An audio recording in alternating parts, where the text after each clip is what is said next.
Bismillahirrahmanirrahim. Assalamualaikum warahmatullahi wabarakatuh.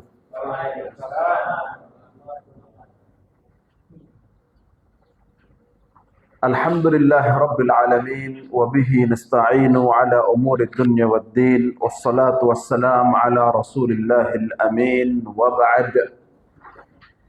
قال الله تعالى في القرآن العظيم يا أيها الذين آمنوا اتقوا الله حق تقاته ولا تموتن إلا وأنتم مسلمون.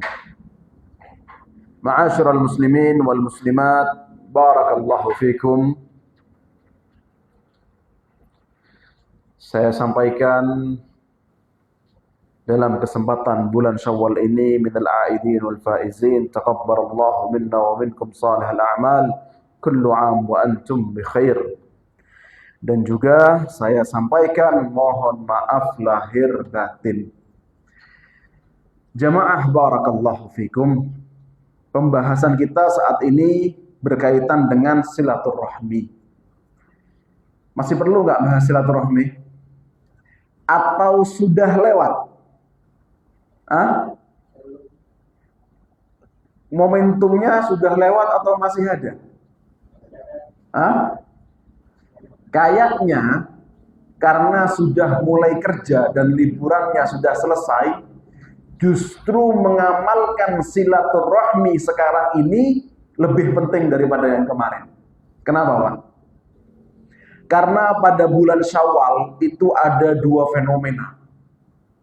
Yang pertama fenomena baik, yaitu menjalin silaturahmi, senang, sama-sama mendoakan, sama-sama menyampaikan mohon maaf lahir batin.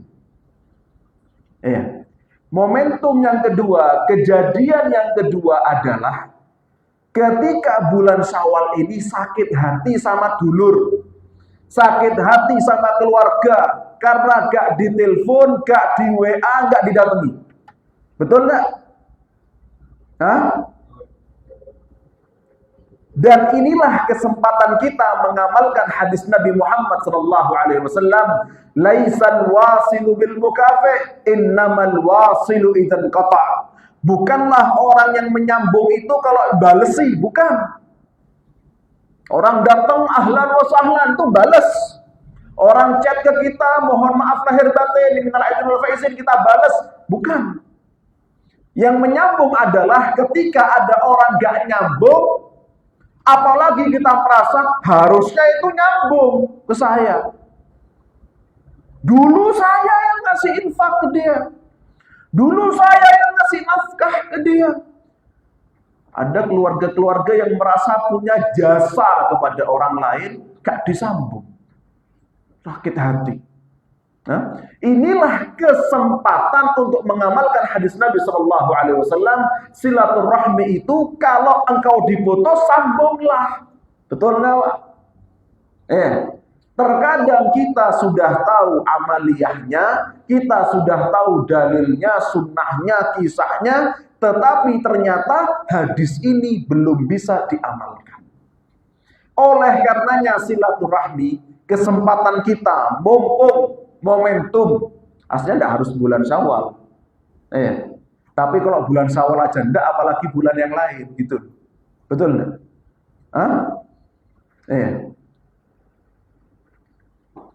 Maka ini kesempatan bagi yang sakit hati untuk menjalin silaturahmi. Dan banyak sekali kejadian seperti ini, banyak. Betul nggak, Pak? Adik tidak hubungi kakak. Ya kakaknya dulu yang hubungi. Mungkin adiknya, mungkin hal-hal itu tidak terlalu menjadi budaya dalam sebuah keluarga itu.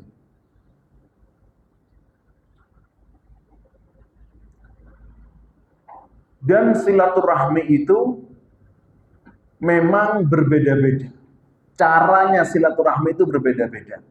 Silaturahmi hukumnya adalah wajib menurut jumhurul ulama, bahkan disebutkan hukyal ijma', disebutkan ijma.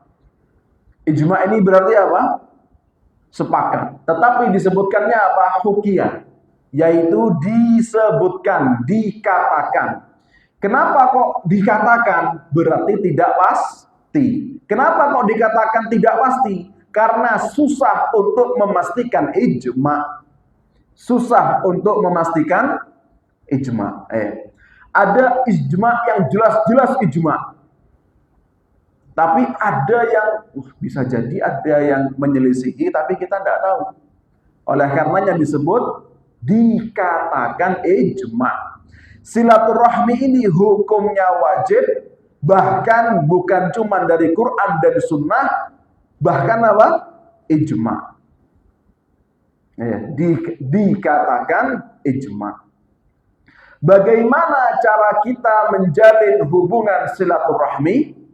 Caranya adalah setiap orang, setiap waktu, setiap keadaan berbeda-beda. Maka di sini terkadang ada yang memiliki budaya baik, budaya yang kuat dalam silaturahmi yang jangan dilanggar. Ada mungkin yang harus didatangi. Ada yang cukup ditelepon, ada yang cukup dengan chatting. Ada yang mungkin nggak harus dihubungi sekarang, kemarin sudah hubungan. Maka bagaimana caranya silaturahmi? Gimana Pak caranya silaturahmi? Beda-beda. Tergantung kepada siapa. Karena setiap orang itu beda-beda. Jamaah barakallahu fikum. Silaturahmi kata ulama wajib. Bahkan Allah Subhanahu wa taala berfirman di dalam surat Muhammad ayat 22-23, wa tuqatti'u arhamakum. Orang-orang yang memutus tali silaturahminya, apa kata Allah? Ulaika alladzina la'anahumullah fa asammahum wa a'ma absarahum. Mereka lah orang-orang yang Allah laknat dan Allah jadikan mereka tuli dan buta. Dikandani raiso. Disuruh silaturahmi watos. Allah Subhanahu wa taala berfirman, wa yaqta'una ma amara Allah bihi ayyusala wa yufsiduna fil ard ulaika lahumul la'nah wa lahum su'ud dar.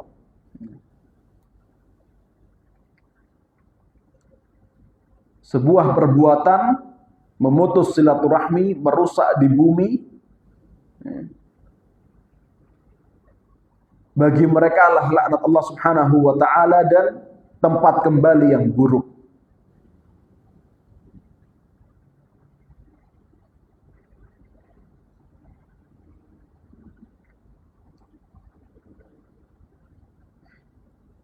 Jamaah barakallahu fikum. Silaturahmi. Dan Nabi sallallahu alaihi wasallam bersabda, man kana yu'minu billahi wal yawmil akhir falyasil rahimah. Barang siapa yang beriman kepada Allah dan kepada yaumul akhir, kita ini semua akan mati dan kita akan dibangkitkan dan akan berhadapan di yaumul hisab dengan Allah Subhanahu wa taala. Maka kita yang beriman diperintahkan untuk menyambung tali silaturahmi. Ada seorang sahabat bertanya kepada Nabi sallallahu alaihi wasallam,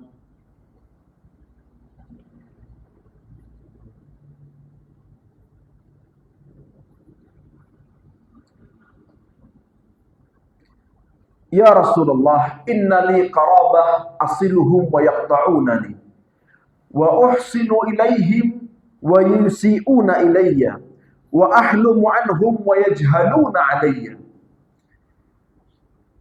Ya Rasulullah, inna li qarabah. Aku punya kerabat. Aku sambung tapi mereka putus. Sudah didatangi. Sudah diajak ngobrol. Tetapi yang didatangi gak mau didatangi. Yang diajak ngobrol gak mau untuk diajak ngobrol. Kemudian orang ini wa uhsinu ilaihim. Aku berbuat baik kepada mereka. Mereka balas dengan perbuatan yang buruk. Wa ahlumu anhum, aku lemah lembut kepada mereka, aku berusaha terus memaafkan kesalahan mereka, tetapi mereka berbuat bodoh selalu kepada saya. Sahabat ini bertanya, apakah kewajiban silaturahmi sudah saya laksanakan dan sudah cukup ya Rasulullah? Maka apa kata Nabi sallallahu alaihi wasallam? La in kunta kama qulta, kalau benar yang kamu ucapkan, kamu sudah berbuat seperti itu, fa ka'annama tusiffuhumul mal, maka kamu seakan-akan telah memberikan kepada mereka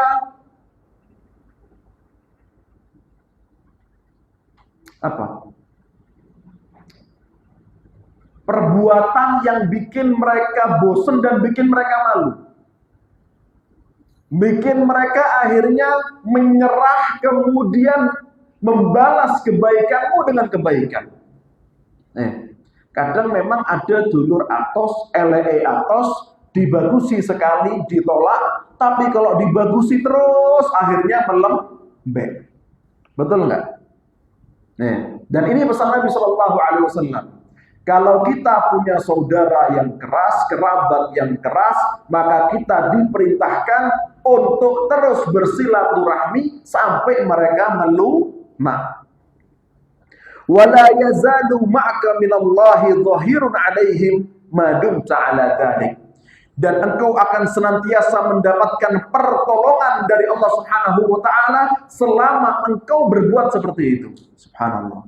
Dapat janjinya Rasulullah bahwa Allah pasti menolong hambanya yang terus berbuat baik, terus bersilaturahmi.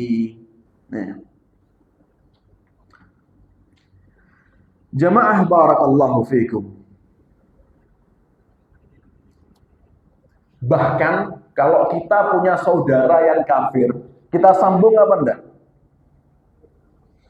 Nabi Shallallahu Alaihi Wasallam bersabda,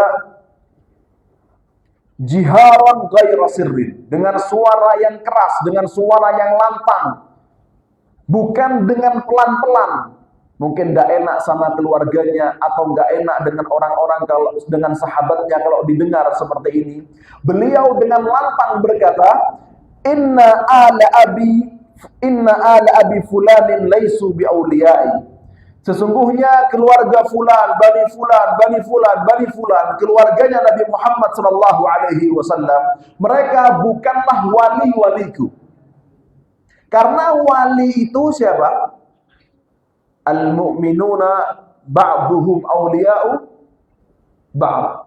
Orang-orang yang beriman adalah mereka sesama wali kepada orang yang beriman. Dalam artian kita punya ukhuwah Islamiyah, saudara keimanan. Kata Nabi Shallallahu Alaihi Wasallam, mereka keluargaku, keluarga ini bani fulan, bukan wali-waliku, bukan wali. Tapi apa kata Nabi Shallallahu Alaihi Wasallam? Walakin lahum rahimun sa'abudduha bibadaliha. Tetapi mereka punya hubungan darah denganku yang dengannya akan aku sambung. Bayangkan, Nabi mengatakan keluarganya yang masih kafir ketika itu bukan walinya Nabi Muhammad SAW, tetapi tetap disambung padahal keluarganya kafir. Jemaah barakallahu fiikum. Makanya kan ya keluarga disebut juga dengan wali. Kalau bapak ada seorang perempuan mau nikah, siapa walinya? Bapaknya. Wali nikah. Kalau bapaknya sudah meninggal, siapa walinya? Kakek dari bapak. Berarti kakek juga wali. Paham ya istilah wali ya? Bahkan istilah wali juga namanya wali nikah. Siapa aja terus wali contohnya? Kalau kakek nggak ada, kemudian siapa? Paman. Paman yang sama bapak itu saudara kandung sebapak seibu. Kalau paman yang saudara kandung sebapak seibu nggak ada, kemudian siapa? Paman juga dari bapak yang sekandung sebapak tapi beda ibu. Kalau nggak ada, bagaimana? Yang seibu beda bapak? Bukan wali. Dan ini ada kejadian jamaah kemarin aja. Ada orang minta saya jadi wakil, dan saya itu di daerah pondok sering diminta jadi wakil nikah. Bapaknya ada, tapi karena malu atau nggak bisa mewakilkan kepada saya. Dan itu terkadang subhanallah tembakan di tempat. Saya diundang, tidak diminta apa-apa, saya datang ternyata sak doanya, sak ceramahnya, sak akad nikahnya. Terkadang saya lihat kok tidak ada tukang foto, tak fotokan. Satu paket. Corona. Terus baru kemarin aja ada orang minta saya jadi wakil, minggu lalu mintanya. Saya sampaikan, walinya siapa? Ada. Oh iya, ada Ustadz. Kemudian walinya saya kasih flyer punya Kemenak. Ini dari Kemenak, jadi sesuai dengan KUA karena juga ada ikhtilaf siapa wali supaya sesuai dengan mazhab Syafi'i yang dipakai oleh KUA. Ini sudah gitu saya tanya lagi, walinya ada, sudah paham? Ada Ustadz, paham. Apa perlu saya cross check? Gak perlu Ustaz. Akhirnya kemarin mau akad. Saya tanya kepada mempelai wanita, walinya yang mana? Ini Ustaz. Siapa ini? Sepupu saya. Oh iya, sepupu memang wali. Sepupu siapa? Ini Ustaz. Ibu punya adik perempuan, ini anaknya, sepupu saya. Oh bukan wali. Akhirnya tidak jadi nikah jamaah. Ya Allah, saya minta maaf terus. Padahal bukan saya yang salah. Tapi dia sudah sedih kan? Daripada tambah sedih, saya minta maaf terus. Maaf Bu ya, maaf Pak ya, maaf Bu ya, maaf Pak ya. Sudah menyediakan makanan, tidak jadi nikah.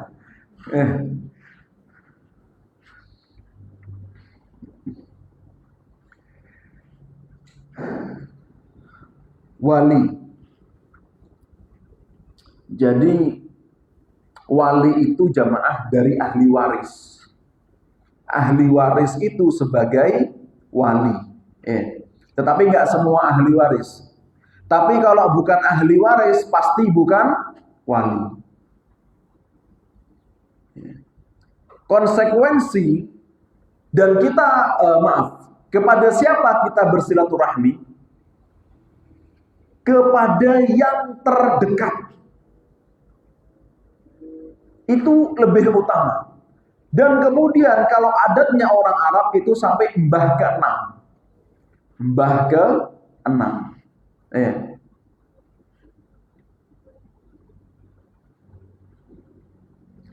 Yang terdekat, saudara kandung, bapak, ibu, kakek, nenek, ponakan, terus siapa?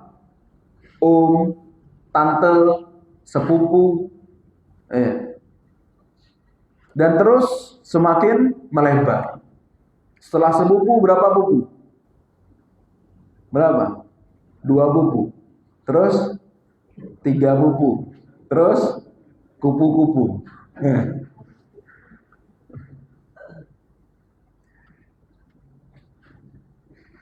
Baik.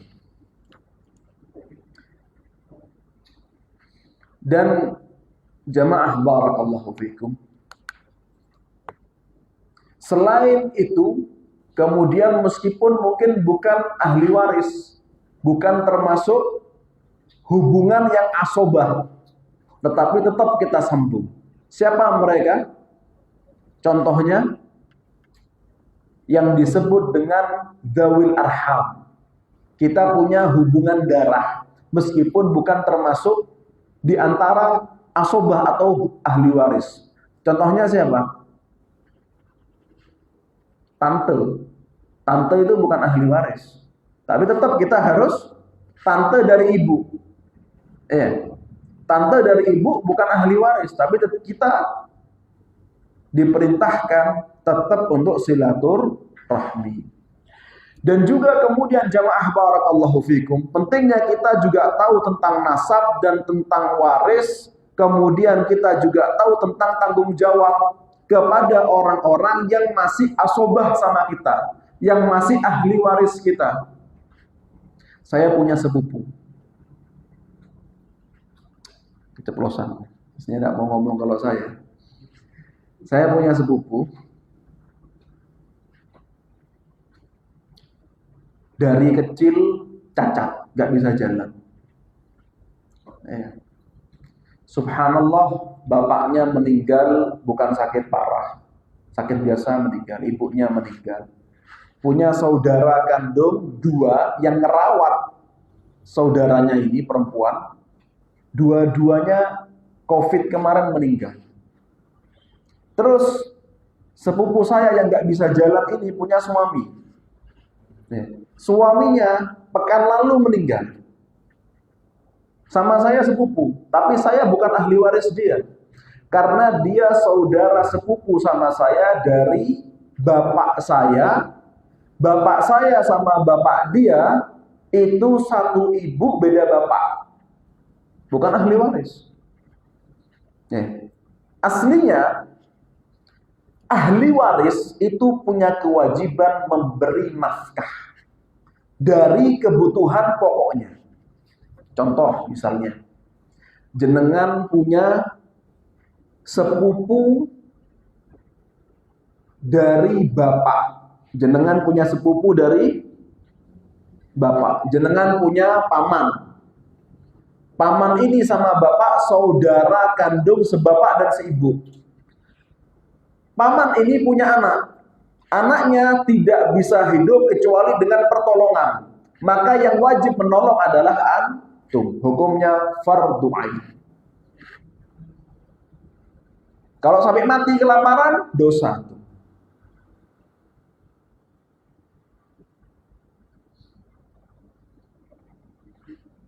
Tahu nggak siapa orang-orang yang wajib kita nafkahi? Bukan cuma istri anak, bukan cuma bapak ibu. Bagaimana kewajibannya? Kalau ini kan, kalau anak kita, istri kita, itu kewajibannya langsung. Tapi kalau kayak tadi, itu kewajibannya nggak harus sama. Tetapi kata para ulama, fadilan an kuti man tajibu alaihi. Kita makannya berapa ini? Kita kalau makan sehari berapa? Sisanya, kalau kita punya sisa, kita harus ngasih kepada saudara kita. Tapi kalau kita nggak punya sisa, saya kerja, tapi saya nggak punya sisa sama sekali, ya kita sudah nggak wajib. Apa standar wajibnya? Kita punya sisa dari yang kita makan. Oh bukan, kalau punya uang, kalau punya emas 85 gram, sekarang berarti sekitar 300 juta misalnya. Berapa zakat sekarang? 85 gram dikali berapa juta? 3 juta.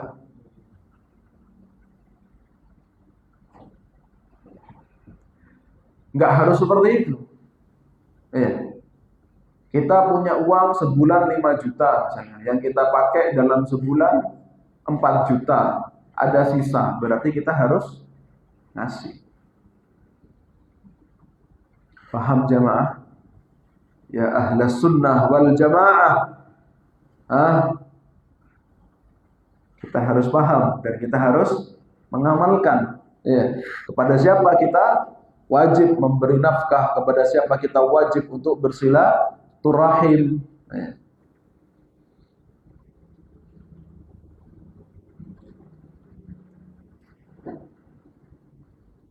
Jamaah barakallahu fikum.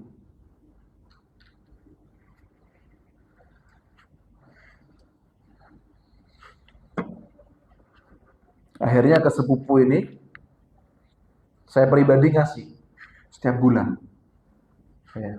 Dan saya ngajak saudara-saudara saya ngasih. Bapak saya minta untuk saya arahkan untuk ngasih. Padahal bukan kewajiban saya, bahkan bukan kewajiban bapak saya sebagai paman dia. Bukan kewajibannya. Karena bukan termasuk asobahnya. Yang punya kewajiban itu yang sebagai asobah. Tapi saya bilang gini ke saudara, ke bapak saya, kalau bukan kita terus mengharapkan asobahnya, mungkin keluarganya belum paham atau gak punya. Mungkin sebagian antum baru paham sekarang juga.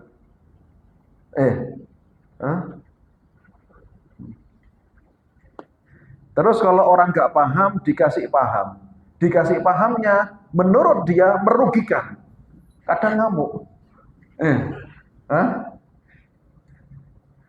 Kalau misalnya ada orang pas kejadian diingatkan itu kadang ngamuk, tapi kalau tidak ada kejadian, mungkin antum sekarang tidak ada kejadian, saya ingatkan, diterima dengan baik. Tapi kalau dinasihati pribadi kejadian, gak usah urusan Ustaz. Kadang orang seperti itu, bukan antum, tapi kadang orang seperti itu. Betul kan? Jamaah barakallahu fikum. Kata Nabi SAW, la yadkhulul jannata qati'ur rahim. Tidak masuk surga orang yang memutus tali silaturahmi. Kita lihat bagaimana Nabi Muhammad SAW di dalam bersilaturahmi. Bayangkan jamaah barakallahu fikum, kalau ada orang jahat kepada kita seperti jahatnya Abu Sufyan kepada Nabi Muhammad SAW. Abu Sufyan itu saudara Nabi, masih satu buyut. Satu buyut. Tapi yang bantu Nabi itu cuma Bani Hashim. Nabi SAW siapa nasabnya? Muhammad bin Abdullah bin Abdul Muttalib bin Hashim bin Abdi Manaf. Abdi Manaf ini punya anak-anak, diantaranya Hashim, Naufal, Abdus Syams. Tetapi di antara anak-anaknya yang kemudian menjadi bani-bani kabilah-kabilah itu, yang bantu Nabi Muhammad hanya Bani Hashim. Oleh karenanya yang disebut dengan Ahlul Bait adalah Bani Hashim.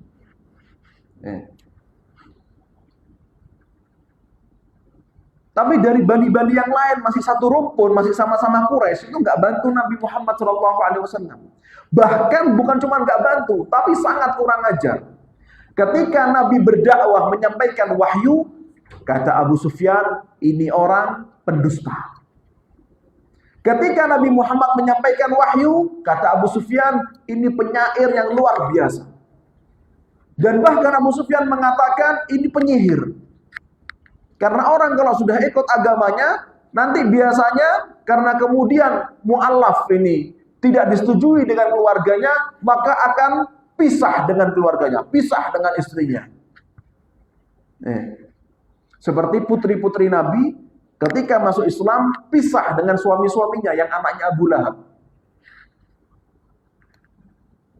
Penyihir. Kerjaannya tukang sihir itu diantaranya apa? Misahkan suami istri, kan gitu. Kemudian orang-orang Mekah dengan salah satu pimpinannya Abu Sufyan memboikot Nabi Muhammad SAW. Gimana kemarin ketika Covid jamaah? Atau mungkin ada yang lebih parah dari Covid. Covid sama tahun 98 paraan mana? Loh, masih bayi saya tahun 98.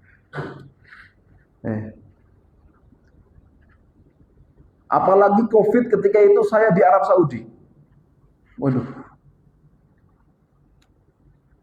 Tidak ada apapun di jalan ketika itu di Arab Saudi. Kalau ada yang di jalan tuh isinya apa? Cuman polisi sama ambulan. Tidak ada apa-apa. Di kamar tidak boleh ada tamu. Saya ketika itu sholat Idul Fitri di kamar, jumlahnya cuman 9 sama 10 kurang lebih. Ketahuan sama polisi kampus, difoto, dan polisinya masih baik. Kalian pergi, bubar, atau saya laporkan ini dan setiap kalian dapat denda. Dendanya itu kurang lebih ada yang 20.000 real. 20.000 real berapa jemaah? Mungkin 90 juta sekarang. Dendanya. Nabi Muhammad SAW beliau diboikot oleh saudara-saudaranya sendiri, termasuk oleh Abu Sufyan. Ada makanan, tapi nggak bisa beli. Siapa yang beli? Kaum muslimin Bani Hashim nggak boleh. Mau nikah, semuanya nikah. Tapi siapa yang mau nikah? Kaum muslimin Bani Hashim nggak boleh. Yang boikot siapa di antara dedengkotnya? Abu Sufyan. Nabi Muhammad SAW beliau diusir dari Mekah. Dan beliau sangat mencintai Mekah. Kemudian terjadi di tahun kedua Hijriah perang Badar. Di antara panglima perangnya siapa? Abu Sufyan. Ketika itu juga ada Abu Jahal dan yang lainnya. Kemudian di tahun ketiga Hijriah perang Uhud. Panglima tertingginya, karena panglima-panglima lainnya sudah mati, panglima tertingginya Abu Sufyan. Perang Uhud. Kalau perang Badar itu masih di luar kota Madinah. Perang Uhud, kaum muslimin diserang di kotanya. Saya dulu ketika baca sejarah, kaum muslimin dan Rasulullah, para sahabat, mereka bermusyawarah. Apakah perangnya di dalam kota Madinah atau di luar kota Madinah? Maka ketika itu saya bayangkan Uhud itu ya di luar kota. Kalau Jember berarti ya Lumajang. Gitu kan? Ketika itu saya pahamnya. Kemudian ternyata ketika ke sana dan melihat Masjid Nabawi, kalau antum lihat dari Google Map, Masjid Nabawi ke Gunung Uhud, tarik lurus, ukur di Google Map 2 kilo jemaah. Karena kota dulu memang kecil-kecil. Di luar kota itu maksudnya cuma 2 kilo dari Masjid Nabawi.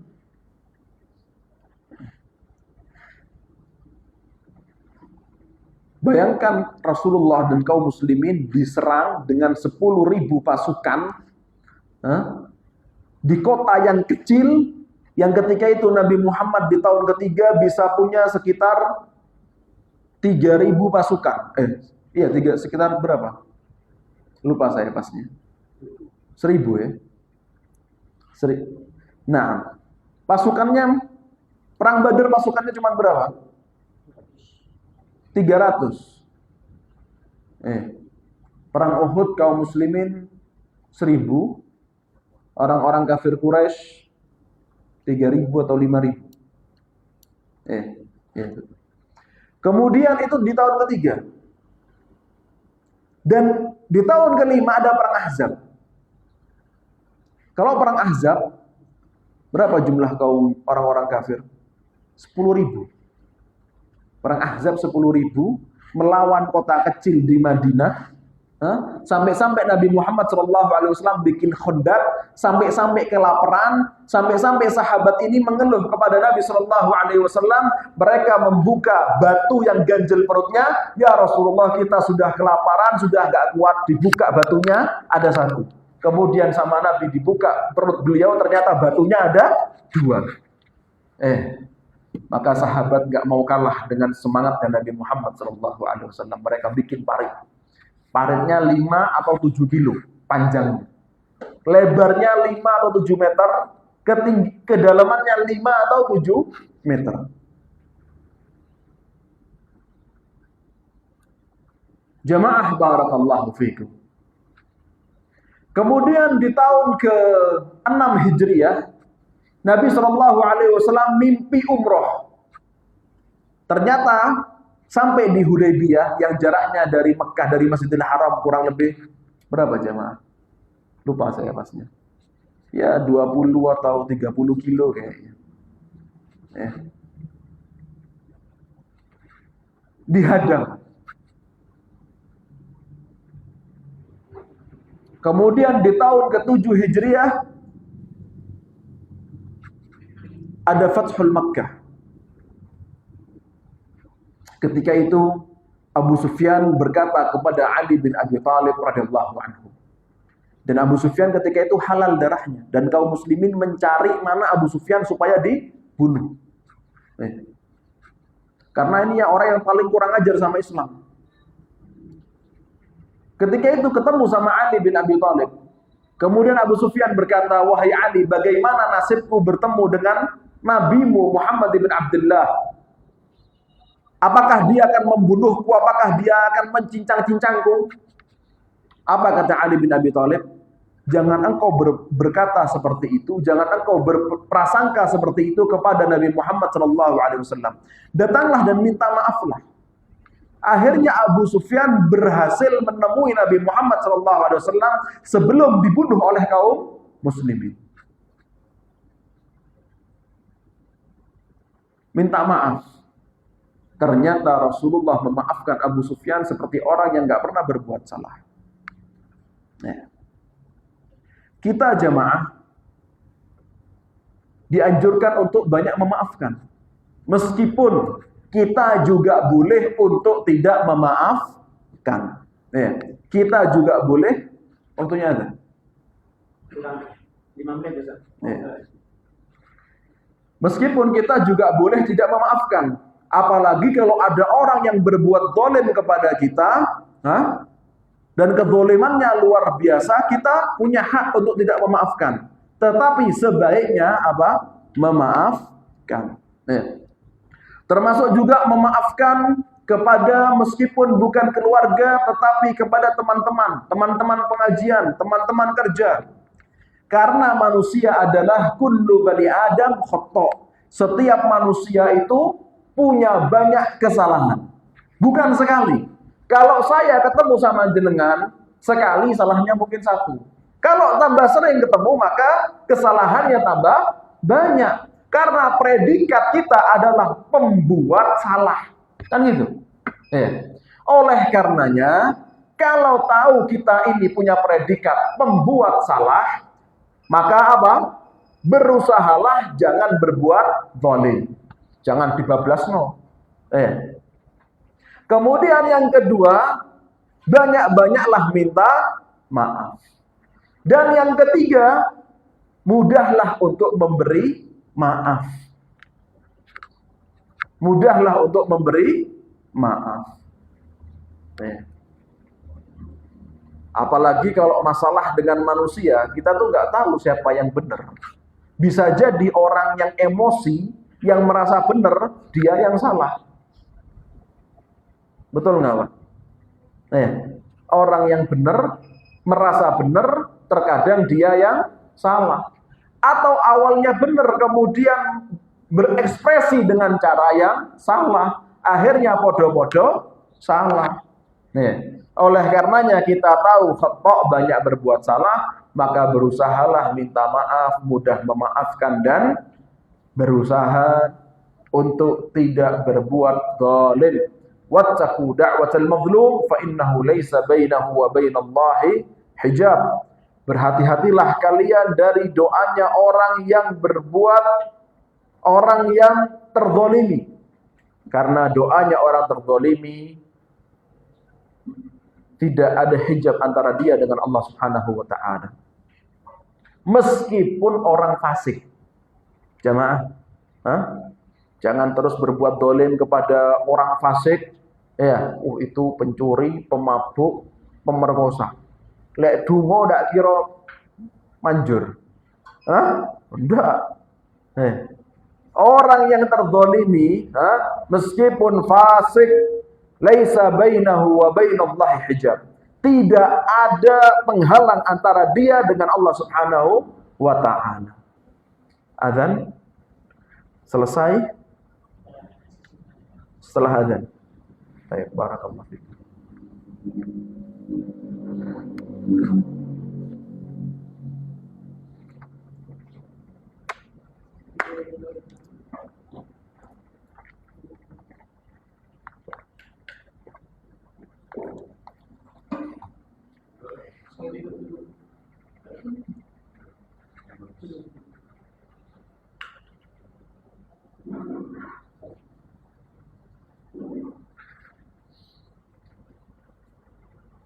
أكبر الله أكبر الله أكبر الله أكبر أشهد أن لا إله إلا الله أشهد أن لا إله إلا الله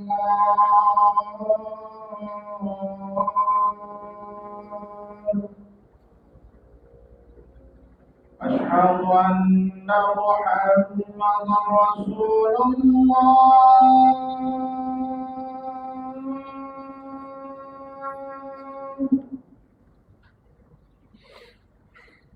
أشهد أن محمدا رسول الله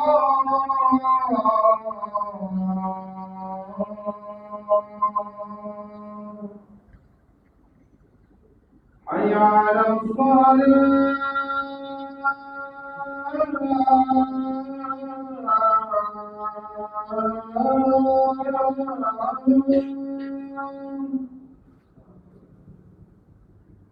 حي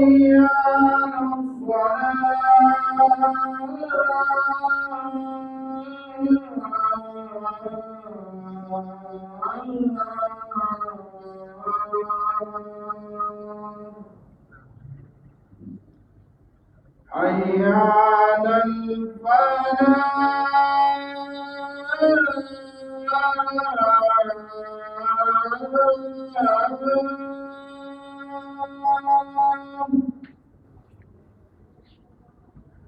حي على الفلاح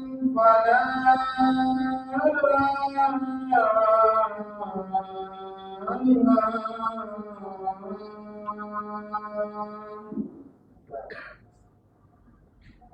الله أكبر الله أكبر لا إله إلا الله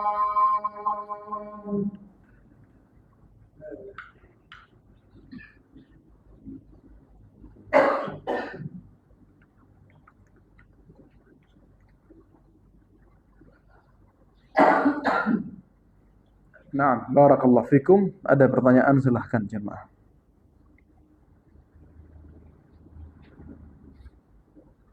Mengenai masalah silaturahmi, kalau seandainya ya tidak ada perasaan, jangan biasa-biasa aja, ketemu ya nyapa, apalagi dia itu masuk untuk silaturahmi. Artinya ya biasa-biasa aja, artinya ya tidak ada dendam, tidak ada apa, kemudian nyapa. Nyapa itu silaturahmi. Iya, tetapi apakah nyapa itu cukup? Itu tergantung kapan kepada siapa. Iya. Terkadang nyapa, tapi anaknya menikah diundang nggak datang. Ponaan dewe, dulur dewe, ngamuk.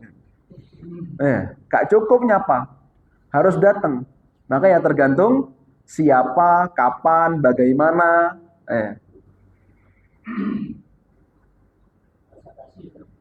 Termasuk silaturahmi.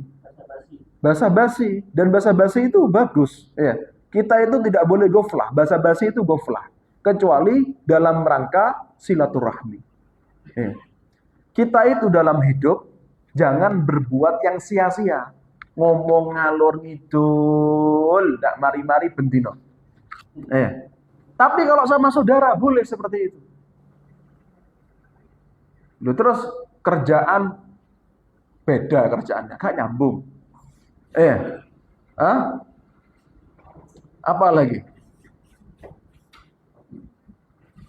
Taklim ndak nyambung misalnya. Gibah dosa. Sudah cari omongan sudah.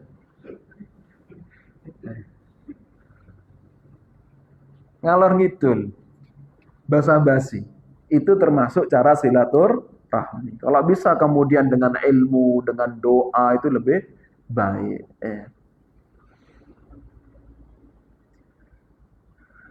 Jadi jamaah PR-nya apa? PR kita apa? Yang belum kita sambung, maka sambunglah. Kalau ada sakit hati, dulur yang nyakiti, itu kesempatan kita mengamalkan sunnah, bukan sunnah lagi, kewajiban silaturahmi. Sampai ngomong apa ya? Ngomong aja sudah. Cuman katanya jangan tanya sudah nikah apa belum. Katanya jangan nikah tentang sekarang ngapain aja. Ada yang bilang gitu. Itu aslinya boleh aja tanya kerjanya sekarang apa.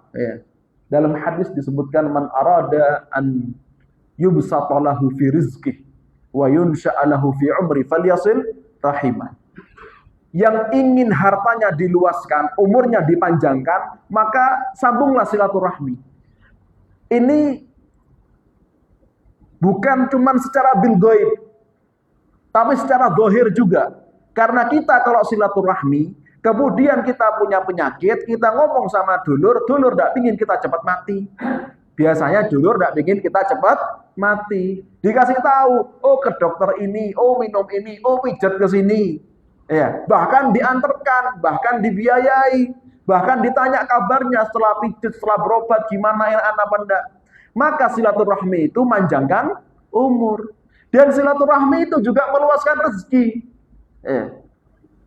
Keluarga yang baik adalah keluarga yang tahu bagaimana ekonomi saudara-saudaranya dan bantu. Masalahnya kalau cuma kerjanya apa? Atau ketemu, kegiatannya sekarang apa? Oh saya cuman ini. Itu yang masalah. Masalahnya itu bukan hanya kerjaan. Masalahnya itu apa? Meremehkan. Ya, kita itu silaturahmi diperintahkan untuk memuliakan keluarga kita. Bukan ketemu terus nyakiti. Kita jangan menyakiti. Tapi kalau kita disakiti, contoh Nabi Yusuf alaihi salatu wassalam. Nabi Yusuf sudah dibuang sama saudaranya. Kemudian 10 saudaranya yang membuang ini datang ke Nabi Yusuf minta sumbangan. Nabi Yusuf bikin hilah, bikin makar. Oh ada yang hilang, siapa yang mencuri? Ada 11 tunggangan, cari siapa yang mencuri. Ternyata yang mencuri ada di tunggangan anak ke-11. Atau di tunggangan yang ke-11. Maka yang 10 ini, itu sama Nabi Yusuf satu bapak beda ibu. Maka mereka mengatakan, wahai raja, kalau saudara kita, ini tunggangan ke-11 ini kalau dia ini mencuri, maka dulu memang saudaranya yang sebapak dan seibu, ini beda ibu sama kita, saudaranya dia yang sebapak dan seibu, fa in yasrik faqad saraqa akhun lahu min qabl. Dulu juga maling dulurnya ini. Nabi Yusuf yang diomongin.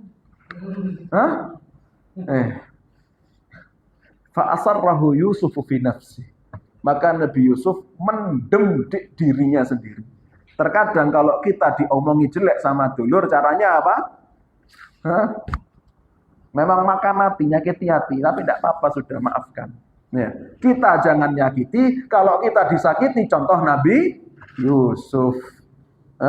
Bayangkan jamaah raja, digitukan jamaah. Mereka nggak tahu nih, kalau antum jadi raja, punya dulur kayak gitu, diapakan sama antum?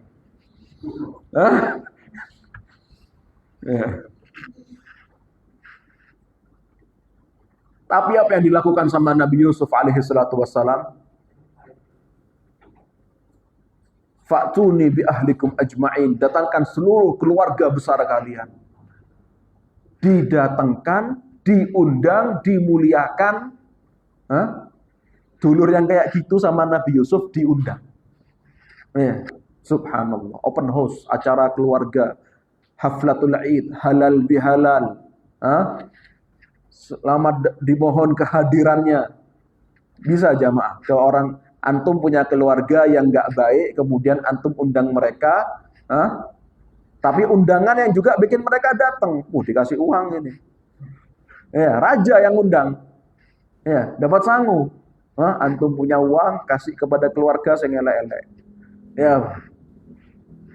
Itu contoh dari Nabi Yusuf. Semoga kita bisa mengamalkan akhlak-akhlak mulia dari Nabi Yusuf dan juga dari Nabi Muhammad sallallahu alaihi wasallam. Ada lagi atau cukup?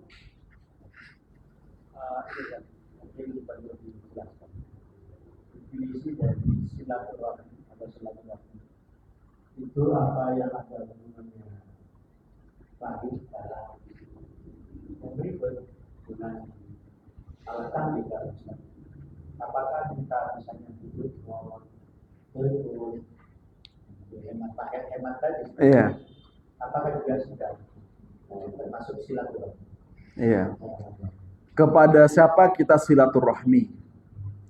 Yang terpenting, satu yang terpenting adalah kepada yang paling dekat.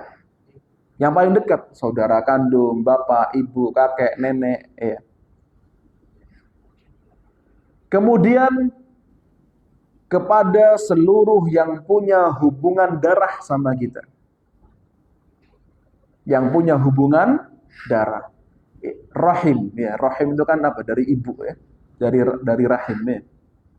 Punya hubungan darah, punya hubungan kasih sayang, itu hendaknya untuk disambung. Tadi sepupu, 2 pupu, 3 pupu, kupu-kupu, semuanya.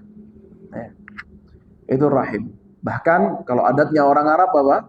Dan mereka menjaga nasab ini, mereka menjaga nasab sampai 6, kakek ke-6, nasab yang ke-6. Makanya kalau kita baca sejarah, nasab Nabi disebutkan sampai kakek yang ke-6.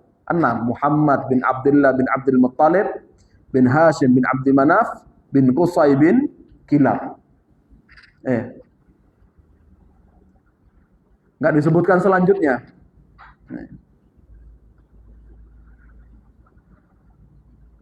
Jamaah barakallahu fikum. Kita kenal sampai siapa? Sepupu insyaallah kenal. 2 pupu banyak yang kenal. 3 pupu sebagian kenal, sebagian kepaten obor. Bahasanya orang mana kepaten obor?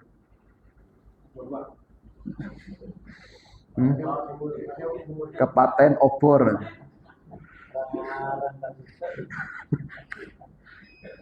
Kalau kemudian lanjut, 4 pupu, 5 pupu itu semuanya hendaknya kita sambung silaturahmi. Kemudian bagaimana caranya? Apakah boleh dengan video call? Boleh, sangat boleh. Itu termasuk dari silaturahmi. Tapi terkadang si video call nggak cukup. Sama-sama Jembere, ponaan. Kalau video call ponaan Surabaya kayaknya masuk. Video call ponaan Jember. Kira-kira gimana? Kurang ajar ini.